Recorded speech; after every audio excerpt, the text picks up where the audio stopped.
Oh boy, here we go. Hope you're all doing well. Welcome back to more Esports Talk. Today we talk about an interview with the one, the only, that being Mark Cuban. If you guys do not know, a widely regarded investor around the entire world, also the NBA owner of the Dallas Mavericks, and worth a lot of money. He's also invested into several esports things out there we will touch on in a bit, but in this interview as well, breaking last night, he talks about that owning an esports team, investing into an esports organization as an awful investment. Obviously sparking many responses out there from a few owners we'll talk about, as well as many of you guys out there as to why this guy who's invested into esports is now calling owning an esports team a very bad investment. Here is the interview, and then we'll talk about a lot of things. I heard that you said that you would not buy a League of Legends team last year because of player overload. Yeah.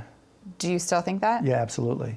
I think it's done. Yeah, I mean, you know what the meta is, right? And so they change everything all the time, whether it's Overwatch, whether it's League of Legends, Fortnite for that matter. It's not really an esport, but still, when it's a five-person team and the meta changes every 90, 120 days, it's like a whole new game.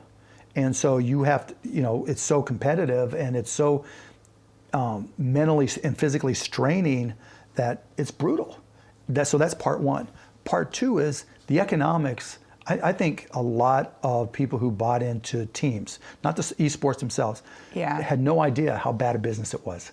No idea. Sure. In aggregate, it's a good business. Is it growing? Yes. But domestically here in the United States, it's an awful business. And owning a team is an awful business. And so I think you're seeing a lot of consolidation as people get out and try to sell. You see a lot of people trying to raise more money. You see the valuations coming down, and I think a lot of people who bought in didn't recognize the difference between a stream and viewer in Europe, in Asia, versus a stream and a viewer here. I mean, you read Esports Observer and you see all the Twitch numbers and everything, and you see the aggregate hours. And what was it? Even with Overwatch League, 300-some thousand maximum global viewers. I forget the exact number. Mm-hmm. That's not a huge number. So where's the money at? You're an expert in this. There's not. I mean, being in Asia, there's money, right? If you're in Korea, there's tons of money there. It's real. If you're in China, there's money there. Here, not so much. Not so much. I mean, look at what the streamers go through. I mean, Ninja kills it, right? Yeah, they make a lot of money. Yeah, he makes a ton of money, but he went to Mixer because to make that money, you got to stream 10 hours a day and not have a life. And let's be honest about this, guys. Right off the bat, he makes a lot of good points. The first and foremost is that Fortnite is not an esport. I tried to fight this for a long time. For a lot of you guys who are Fortnite fans, I did try and argue for it being an esport for quite some time until Epic Games came forward and said, hey, by the way, we're going to keep on making routine updates and patch updates and changes even before big tournaments. And so for that, I have to say it's not really an esport. Yes, they have tournaments. Yes, they have prize pools. Yes, they have pro players. But in terms of an actual esport, I kind of got to agree with Mark here, guys. It's not really seen by one, or as one, by many people out there. Even further, though, he touches on what we talked about literally yesterday and also last week as well, the development of the Asian esports scene. That's India, that's Asia, that's Korea, also China being involved. Those are three big places. Asia, he also kind of solely targeted Korea alongside China, the giant region, as probably the markets that esports would be the best business for. He says that viewership-wise, the money here in America is not there compared to even the likes of Europe and especially that of Asia, which we talked about as we see ever-expanding organizations out there. FaZe giving it their try, Fnatic giving their try in India as well. Optic had their try of the Asian market because that is where the player base, the viewer base, the numbers there, even money-wise, are certainly there, and even Mark Cuban is seeing that. So those are two great points he did make, but he also did talk about, of course, when it comes to investing into an esports team, the return just isn't there, which I find a bit odd because I do want to clarify when it comes to being financially savvy. Obviously, Mark Cuban has done a lot of things right, but when he actually calls investing into an esports team, I think he's referring to owning an esports organization as an awful business. It's a bit weird because when you look at his esports investments, they aren't from an outside perspective. Now, I have not seen his books.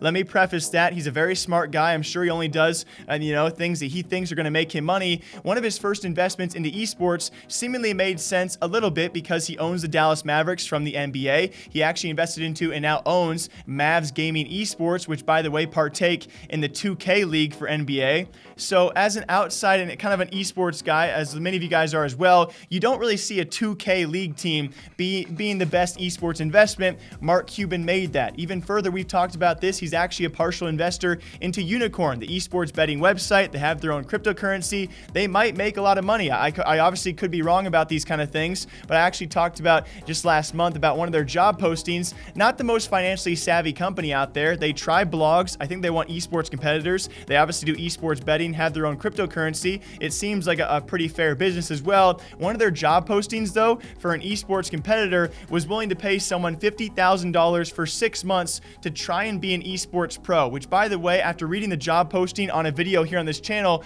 I couldn't tell if they wanted to sign an esports pro and pay them 50 grand for 6 months, or if they wanted to sign a kid out there who wants to be an esports pro. It was very confusing. So you got to look at the other side of things. When he's dissing on these organizations being a bad investment for esports, he has not made what looks like, for me, the best possible esports investments out there into some weird companies. Obviously, the first one makes sense for him. Esports betting, that could have a great future. He could be making money off both those things, but when you're going to diss esports org owners, who a lot of them are seemingly valued at a lot of money, they're making a lot of money, you got to look at the other side of the coin as well. So a quick TLDR before I get into an org owner response to this as well, a pretty big one, that being G2's owner Ocelot. I think that Mark Cuban has been misquoted a few times out there, now calling esports a bad investment. He does actually clarify in this interview that owning an esports team, which he means owning an esports organization or investing into an esports organization, I do believe is what he meant by that. So two very different things, because he himself is an esports investor. So we'll find out maybe later if those investments are going well for the guy. He does make two other crucial points out there: Fortnite not being an esport, and the fact that the Asian market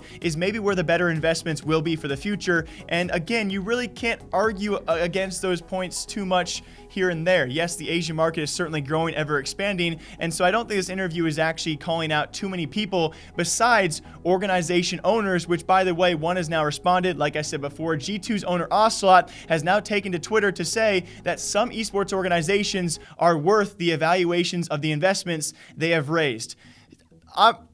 I'm not going to talk about that for now. That's a topic for an entirely different video, because I think that certainly could be argued against. I think even further, though, we love Ocelot. This dude is an absolute nut, and I love him. Esports does not deserve a guy like this. We've talked about him several times, how crazy he can be. He doubles down in a second tweet and says, hey, by the way, Mark, if you were a G2 owner, you'd be a happy man. By owning G2 for 20 years from now, I will be able to afford to buy out the Dallas Mavericks. The Dallas Mavericks, by the way, are an evaluated worth of just over $2.2 billion. So, Mark, if you're watching this video, I would certainly take that bet with Ocelot. I don't think he's going to make that much money in 20 years. Obviously, again, I could be wrong, but Ocelot is doubling down and saying that esports organizations and esports teams and owning them is certainly worth and actually a sound investment if you do it just right. Like G2 is one of the few that probably is, but we've talked about this as well for a closing point out there. And again, a topic for another day. We've talked about the fact that a lot of these organizations, they're not profitable, if not a lot of them, most of them. All but maybe FaZe Clan, they're not bringing in more money than they're spending. And so that is a worry. Of course, a lot of the biggest companies out there are not profitable yet. And so we'll see where this does come. But as of right now, guys, esports investor, and obviously a bigger investor than that, Mark Cuban, is now calling owning esports organizations and teams an awful investment. Until next time, hope you guys all enjoy. What are your thoughts on this? Feel free to leave a comment down below. I will be here all day long breaking down esports and gaming news for all of you. Until then, take care of yourselves. I'll see you guys back here sometime soon.